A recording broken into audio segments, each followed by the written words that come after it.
right, guys, big business this week. UFC 311 in Los Angeles, California at the brand new Intuit Dome, the Clippers' new arena. Obviously, the fires are going on, but it looks like it'll stay there. Huge, huge card. I think this could end up being the card of the year. I got a lot of bets loaded up, ready to go. I just wanted to talk about them. And let's start at the top of the card with Islam Makhachev looking to defend the 155-pound lightweight title against Arman Tsarukyan in a rematch in what I think is his, by far, Islam's number one competition in this division. And I think if Islam wins this, he will be retiring with the belt. I don't see anyone else who can possibly beat him.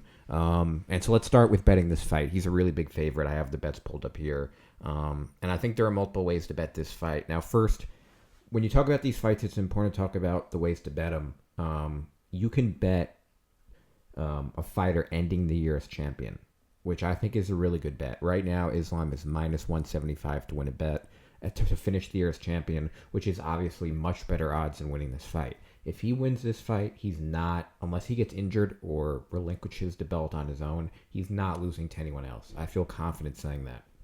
So instead of betting his normal line, which is very steep, like almost minus 400, why don't you just bet him minus 175 to finish the year as champion? Now, yes, you are going to have to wait a little bit, obviously, to January.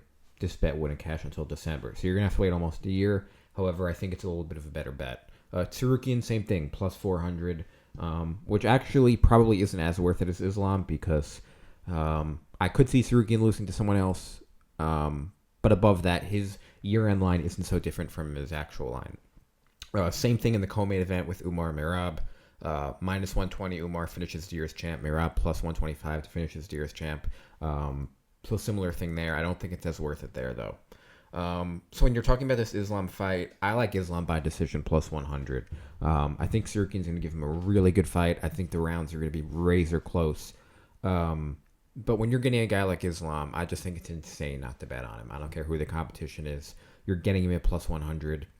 It's plus money. I don't see him finishing him. I think that's the great thing about this bet is you're really betting on both guys. Yes, I'm betting on Islam to win by decision, but by betting by decision, I'm also betting on Arman not to be finished, and I'm very, very confident in that. So I like Islam by decision plus 100.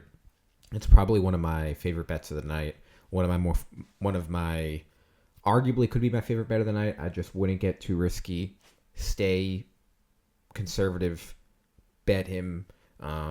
It's too steep to bet him straight up. Bet him by decision. He's not going to knock him out. He's not going to finish him.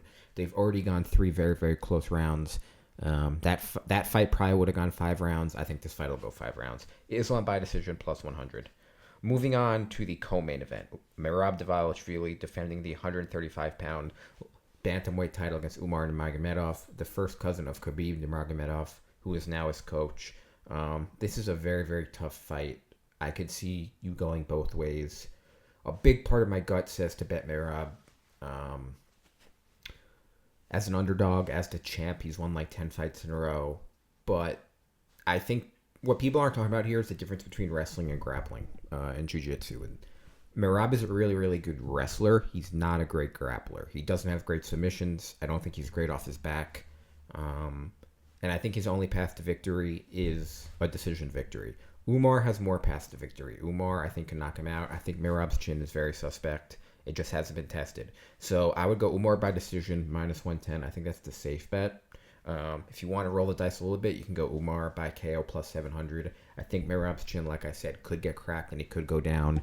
It's a little bit risky, but I played safe just like the Islam bet. Like I'm betting on Team Khabib. If they lose, they lose. But until they do, it's just insane. Even if you have to bet against the champ, it's just crazy not to do that. Moving on to the third fight of the night, Jamal Hill against Yuri Prochazka. And honestly, what probably will end up being the most exciting fight of the night. They're just going to be throwing hands. The winner of this fight will probably get a light heavyweight title shot. Both of these men have been a light heavyweight champ. Both of these men have been knocked out by Alex Pereira. I like Jamal Hill a lot in this fight. Minus 135. I think it's great odds. I think this is the perfect matchup for him. Yuri is just so hittable, and Jamal Hill is a great boxer. I think a lot of people, throw personalities out the window, throw social media stuff out the window. That stuff doesn't matter. It doesn't matter if you like Jamal Hill or you don't like Jamal Hill and you like Yuri, or Yuri's doing this in the wilderness. It doesn't matter. from a fight perspective, it's a sport, and inside the octagon, Jamal Hill is a much, much better matchup. So I like Jamal Hill minus 135 pretty confidently in this fight. Going down the card, Kevin Holland against RDR. Hold on, sorry, let me pull it up. Kevin Holland. Oh, sorry. Actually, let's do Beneil Dariush against Moicano first. Dariush Moicano, a very, very tough fight to kind of diagnose here. I think Dariush is the more talented fighter, although Moicano has like this grittiness that I really like. I think you bet Dariush here plus 135. You take the juice, and if he's washed, if he loses, fine. But Dariush has been in some big fights. I think he beat Moicano. I'm not super confident about it, but I would take it. Kevin Holland against Reiner de Ridder, who is the rising champ. This is his second fight. Another tough one. I don't like betting on guys with not much UFC experience, especially against a guy like Holland who has a lot of UFC experience. But I also have a tough time betting on Holland because you never know where his head's going to be at or how motivated he's going to be. So I'd bet RDR here straight up minus 115. I'm not super confident about him, but just from a motivation standpoint, as the new guy, I think he's much more motivated. Peyton Talbot, who's a really big up-and-coming prospect, minus 1,300 in this fight against Ronnie Barcelos. The last time I saw Ronnie Barcelos was actually Umar knocking him out. So he seems to be kind of that guy who seems to get like the up-and-coming prospects as the gatekeeper. I would take Talbot by KO minus 185. Obviously, you can't take him minus 1,300. That's insane.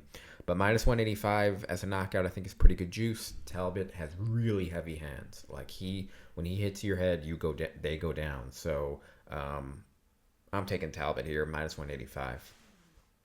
There's not a ton of other fights, just looking down the card, that I feel confident betting on. So I think I'm going to leave it off there. Maybe the last fight I'll say is Almeida against Sergey Spivak. I like Almeida by decision. I think he's around minus 150, maybe a little closer to 200.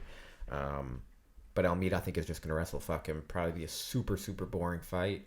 But who cares? If it's boring and you win money, it doesn't matter. So that's my preview of UFC 311. I'm super excited for this. I think it's going to be a great event. Thanks, guys, for watching. And as always, I'll see you on the next one.